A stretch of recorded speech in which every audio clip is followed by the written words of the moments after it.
10 minút nájdu nejaký sprostý karburátor, lebo vôbec nejde, ale už by hádam mal ísť, dúfam. Konečne!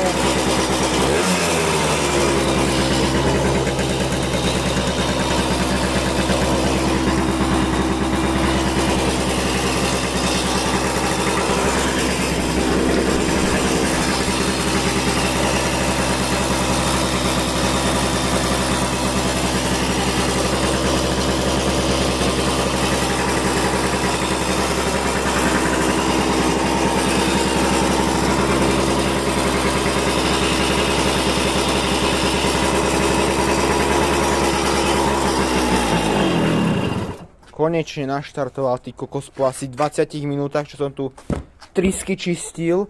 More, sviečku som vymienial, celý karburátor som dal iný.